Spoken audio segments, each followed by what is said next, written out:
C'est dans l'urgence que j'enregistre cette vidéo. Si personne ne bouge, dans quelques jours, une loi essentielle pour la protection de nos enfants va disparaître. C'est le 21 juillet que nous saurons si le Conseil constitutionnel abroge ou pas cette loi. Sans doute n'en avez-vous absolument pas entendu parler. Il est vrai que l'actualité de ce début de mois de juillet nous détourne un petit peu l'attention. C'est ainsi que le 4 juillet, lors d'une audience publique du Conseil constitutionnel, 3 avocats ont œuvré pour faire annuler la loi fixant le consentement à 15 ans en France.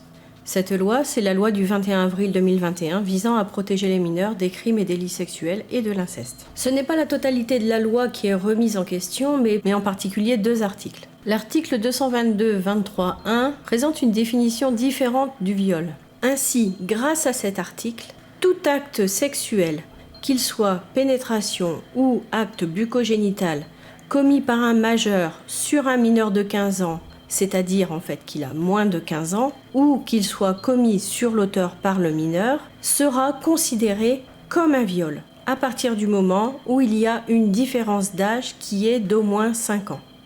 Ce qui signifie que pour toute relation sexuelle entre un majeur et un mineur de 15 ans où il y a une différence d'âge de plus de 5 ans, on ne parle plus de consentement.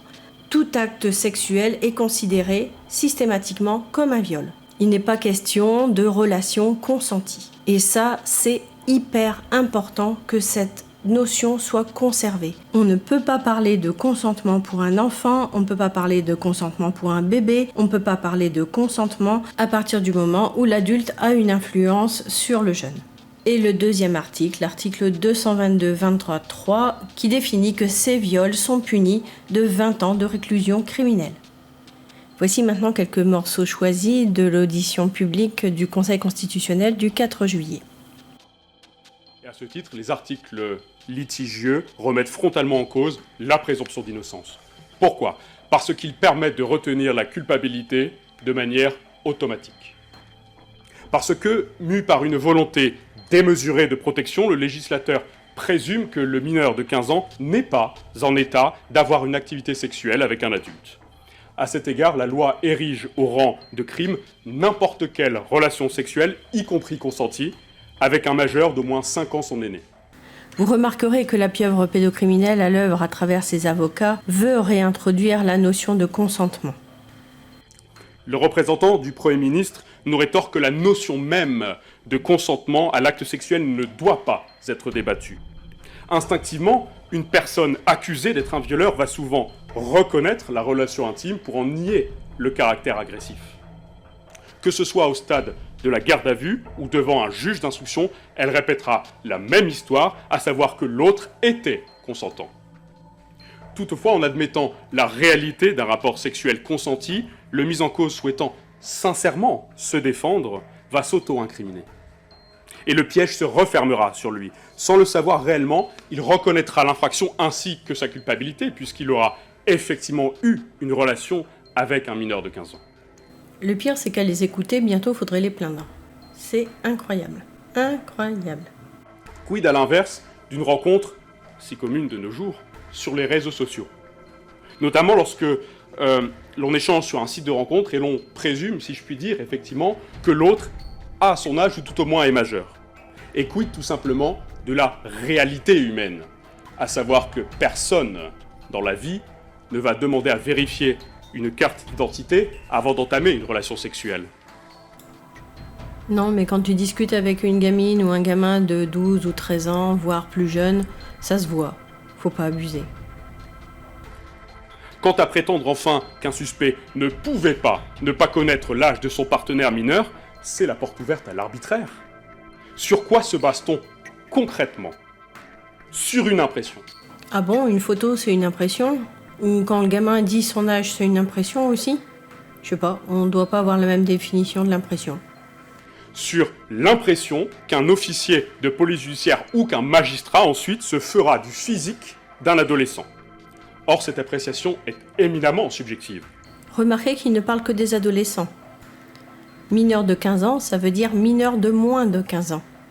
Donc ça veut dire aussi les enfants. Il est tout aussi chimérique de croire ensuite qu'il sera possible de se défendre, puisqu'en vérité, il suffira à un procureur de la République de constater l'existence d'une relation pour saisir un juge d'instruction. Et il suffira à ce même juge d'instruction, réduit au rang de juge de la mise en état, de poursuivre in fine le mis en examen devant une cour criminelle départementale où l'issue est connue d'avance.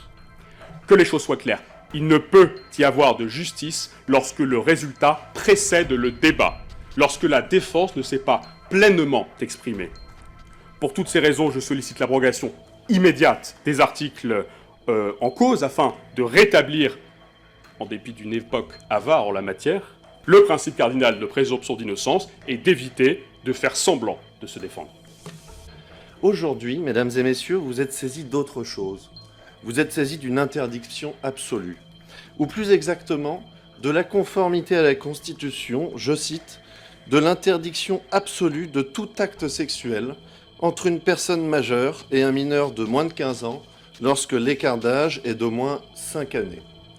Il n'est pas question de viol ici, et pourtant ce sont là les termes mêmes de l'exposé des motifs de la proposition de loi du 26 novembre 2020. Ces termes traduisent l'objectif du législateur, non pas celui de réprimer plus sévèrement le crime de viol sur mineur, ni de faciliter la caractérisation de cette infraction, mais de réglementer certains rapports sexuels, sans considération aucune des circonstances dans lesquelles ces rapports seraient intervenus, quand bien même s'agirait-il, pour ceux qui les vivent, de rapports amoureux ou, à tout le moins, consentis. Eh ben voilà, rapport amoureux ou consenti. Des rapports amoureux entre un adulte et un enfant. On peut arrêter de dire n'importe quoi, là, ça serait bien. Tout d'abord, sur le principe de l'égalité, celui-ci exige, a fortiori en matière criminelle, un élément intentionnel. En France, on ne peut pas, ou du moins on ne pouvait pas avant cette loi, être un criminel malgré soi. Il fallait une intention criminelle, et il fallait la caractériser, ce qui permettait de caractériser la dangerosité de l'auteur et la gravité de l'acte commis, et ce qui justifiait le quantum de la peine encourue. En l'espèce, il suffit, pour caractériser le crime prévu par l'article 222-23-1, de caractériser les éléments matériels sans considération des éléments intentionnels. Parce que là, bien sûr, ils vont nous faire croire qu'il n'y a pas d'intention de viol. Moi, je sais pas, je suis rentrée dans la chambre comme ça, j'ai baissé mon pantalon, et là, je sais pas ce qui s'est passé, oups, j'ai glissé. On nous prend vraiment pour des cruches, là, ou quoi? Alors là, il donne un exemple, c'est faramineux. Et qui a eu une relation avec une jeune femme, une jeune adolescente de 14 ans. Cette relation a duré plusieurs mois. Il y a eu plusieurs rapports sexuels entre eux, dont la version de mon client est de dire que c'est elle qui était à l'initiative de ces rapports sexuels.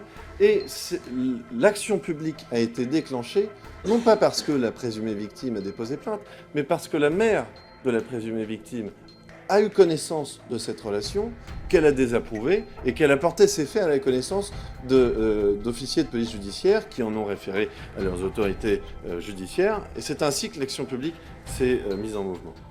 Donc à l'écouter, c'est anormal que la mère ait réagi parce que sa fille de 14 ans avait une relation avec un adulte. Et à l'écouter, c'est normal qu'une adolescente de 14 ans réclame une relation sexuelle à un adulte. Non mais il y a vraiment un problème, hein. Je pense qu'il doit pouvoir y avoir discussion. Et donc prendre en compte les intentions du jeune homme et de la jeune femme, ce qui n'est pas possible sous l'empire du texte actuel, qui écarte de facto la question du consentement et l'intention des acteurs. Je pense que c'est clair. Maintenant, c'est le représentant de la Première ministre qui va défendre la loi actuelle.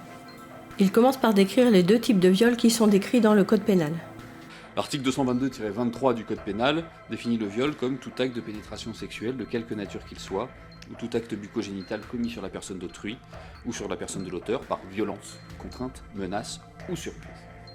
Et la loi du 21 avril 2021 visant à protéger les mineurs des crimes et délits sexuels et de l'inceste a créé un crime de viol distinct de celui précédemment cité. Cela résulte des termes mêmes donc de l'article 222-23-1 du Code pénal qui institue ce nouveau crime de viol. Nous citons, or le cas prévu à l'article 222-23 constitue également un viol Tout acte de pénétration de quelque nature qu'il soit, ou tout acte bucco-génital commis par un majeur sur la personne d'un mineur de 15 ans, ou commis sur l'auteur par le mineur, lorsque la différence d'âge entre le majeur et le mineur est d'au moins 5 ans.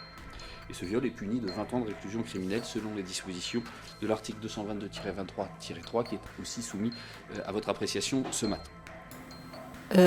C'est moi ou il a une façon de présenter qui est quand même assez particulière. En fait, il lit son texte, quoi. Il n'a pas l'air passionné par le débat. Voyons maintenant l'argumentaire qui va être développé pour contrer les arguments des avocats. En premier lieu, les dispositions contestées ne méconnaissent ni le droit au respect de la présomption d'innocence, ni les droits de la défense. Il est particulièrement reproché aux dispositions contestées, cela a été largement dit de l'autre côté de la barre, d'avoir posé une présomption irréfragable de non-consentement du mineur. Cette analyse est erronée. L'absence de consentement de la victime n'est pas présumée pour la constitution de l'infraction. Elle est indifférente pour la constitution de l'infraction. Et juridiquement, l'indifférence n'est pas la présomption. Une présomption peut être renversée si la preuve contraire est apportée.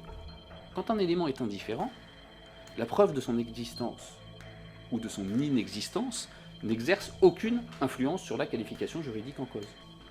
Le grief tiré de l'impossibilité pour le majeur de s'exonérer de sa responsabilité pénale devra également être écarté. En effet, certes, il est vrai, cela a été dit, que la preuve d'une absence de violence, d'une absence de menace, d'une absence de contrainte ou de surprise n'aurait aucune incidence sur la qualification d'infraction. Mais cela ne veut pas dire que le majeur poursuivi ne peut pas s'exonérer de sa responsabilité. Il le peut s'il est établi que l'un des éléments constitutifs de l'infraction vient à manquer, par exemple, la connaissance que le majeur avait de l'âge du mineur. Dans ce cas-là, il manque un élément constitutif de l'infraction et il pourra s'exonérer de sa responsabilité pénale. Les droits de la défense sont donc préservés par les dispositions contestées. En ce qui concerne le crime défini par l'article 222-23-1 du Code pénal, l'élément moral n'est pas constitué par une violence, une menace, surprise qui traduirait un défaut de consentement, mais par par la connaissance de l'âge de la victime par l'auteur des faits. La caractérisation de l'élément intentionnel de l'infraction repose donc sur l'analyse du comportement du majeur et sur la connaissance qu'il avait de l'âge de la victime. Il ne peut donc être reproché aux dispositions de l'article 222-23-1 du Code pénal de ne faire résulter la culpabilité que de la seule imputabilité matérielle, sans exiger d'un élément intentionnel. Contrairement à ce qui a été soutenu précédemment, il ne s'agit pas d'une incrimination automatique. Le législateur a fait le choix de criminaliser un comportement auparavant délictuel. L'augmentation de la peine encourue qui en résulte, qui est portée de 7 à 20 ans, est certes importante. Elle relève toutefois du pouvoir du législateur d'instituer des peines qu'il juge strictement et évidemment nécessaires. En effet, les comportements en question consistent en des actes de nature sexuelle commis sur des mineurs, particulièrement jeunes, par des adultes significativement plus âgés qu'eux. En décidant d'incriminer plus fortement ces actes commis sur mineurs de 15 ans, le législateur a fait usage de son pouvoir d'appréciation et n'a pas institué de sanctions manifestement disproportionnées aux faits en cause. Aucune exigence concernée n'ayant été méconnue, je vous invite donc à déclarer les dispositions des articles 222-23-1 et 222-23-3 du Code pénal conformes à la Constitution. Waouh, impressionnant. Alors, nous sommes aujourd'hui le 4 juillet, nous allons regarder tout cela de très près et rendrons notre décision le 21 juillet prochain. L'audience est levée, bonne journée à toutes et à tous. Le 21 juillet, c'est très bientôt. Si cette loi est abrogée, on entendra à nouveau parler de consentement pour des enfants. Quel retour en arrière, on ne doit surtout pas à nouveau parler de consentement pour des enfants. C'est inadmissible. Tout acte sexuel sur un enfant doit être considéré systématiquement comme un viol par la loi. Sinon, c'est la porte ouverte à toutes les dérives. Et si on parle de consentement, c'est la porte ouverte pour la défense à la relaxe. Donc il faut absolument que cette loi soit maintenue. Et si cette loi est abrogée, ça prouve bien que Pédoland a un très fort pouvoir en France.